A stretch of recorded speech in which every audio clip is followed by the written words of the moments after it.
Hello, everyone. Welcome to the Newsbrowse News broadcast.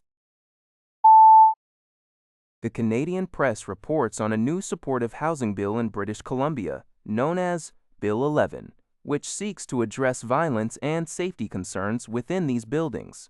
Housing Minister Christine Boyle states the legislation will provide tools for operators to more easily evict problematic tenants, particularly those possessing weapons, and gain greater access to tenants' private property to mitigate risks like hoarding.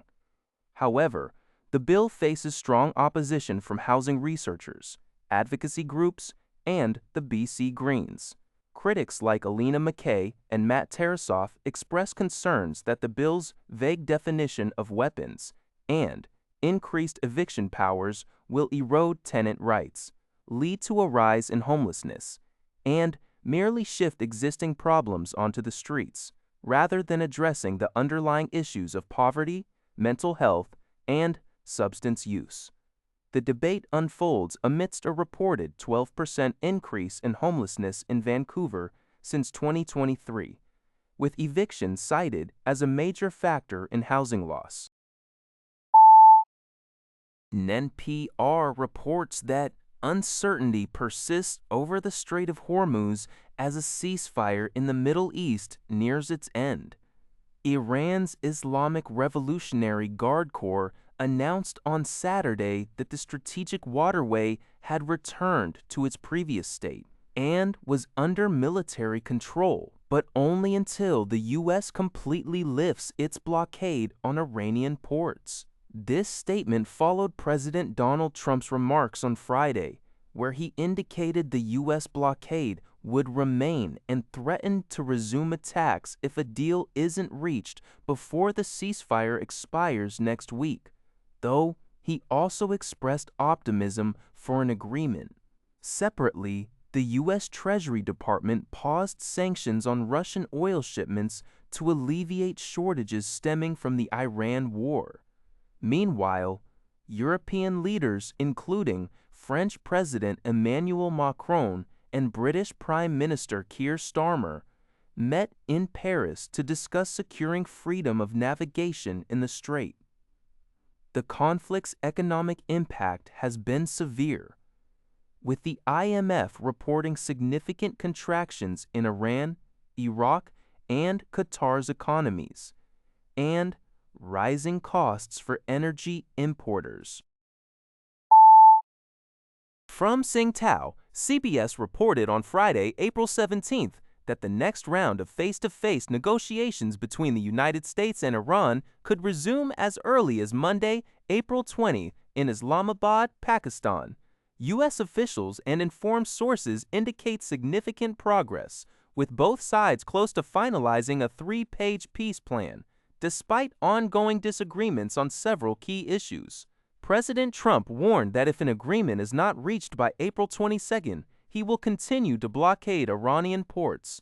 He further suggested that if talks fail, the U.S. might acquire Iran's highly enriched uranium inventory through more unfriendly forms, and may not extend the current ceasefire, stating that blockades would persist and, unfortunately, we might have to start bombing again. Meanwhile, Iranian Foreign Ministry Deputy Minister Khatibzadeh reiterated that Iran rejects temporary ceasefires, demanding a complete end to conflicts across the entire region, spanning from Lebanon to the Red Sea, to avoid a cycle of temporary calm followed by renewed conflict. A massive fire has broken out at an oil refinery in Russia's Samara region, reportedly following a Ukrainian drone attack. According to the Daily Express, the incident, occurring overnight, affected the Novokubishevsk oil refinery, causing extensive damage, including a ceiling collapse and shattered windows at a nearby maternity hospital. All children and patients from the hospital were safely evacuated to other medical facilities. Russian Governor Vyacheslav Fedoryshev confirmed the drone activity but stated there were no reported casualties. Further attacks were also reported at the Sabraba refinery in the same region. where multiple explosions led to a fire and a nearby reservoir igniting. Another strike targeted an oil depot near Cape Manganari in occupied Sebastopol. The two primary refineries involved, Novokubishevsk and Sabraba, collectively process over 16 million tons of oil annually.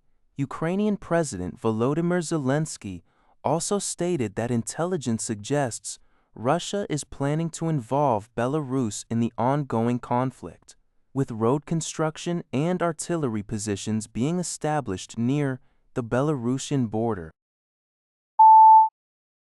自由时报 reports that the United States is facing a perplexing situation as 11 military, nuclear, and aerospace scientists have either mysteriously died or gone missing. President Trump stated on April 16, 2026, that he has been involved in meetings regarding these cases. The White House, on April 17, 2026, confirmed that authorities, in collaboration with the Federal Bureau of Investigation, FBI, have launched a joint investigation. The string of incidents includes the suspected suicide of 34-year-old anti-gravity researcher Amy Eskridge in 2022, the disappearance of retired Air Force Major General William Neil McCasland in February 2026, known for his work with the Air Force Research Laboratory and connections to UFO declassification, and the disappearance of NASA rocket scientist Monica Jacinto in June 2025 during a trip to a national forest. Other cases involve the disappearance of U.S. government nuclear facility contractor Stephen Garcia in August 2025, the fatal shooting of astrophysicist Carl Grillmeyer in February 2026, and the shooting death of MIT nuclear physics professor Nuno F. Gomes Loureiro in December 2025. Additionally, NASA experts Frank Mywald and Michael David Hicks died under undisclosed circumstances in 2024 and 2023, respectively, and Novartis scientist Jason Thomas's body was recovered in March 2026 after his December 2025 disappearance. 2 employees from the Los Alamos National Laboratory also went missing in 2025. The National Nuclear Security Administration, NNSA, is investigating the incidents involving its employees. President Trump expressed that the situation appears serious, hoping it is coincidental, and anticipates results within a week and a half. White House Press Secretary Leavitt indicated that the administration is actively cooperating to find any possible commonalities among the disturbing cases, with updates to be announced as available. That's all for this video. Thank you for watching. See you in the next video.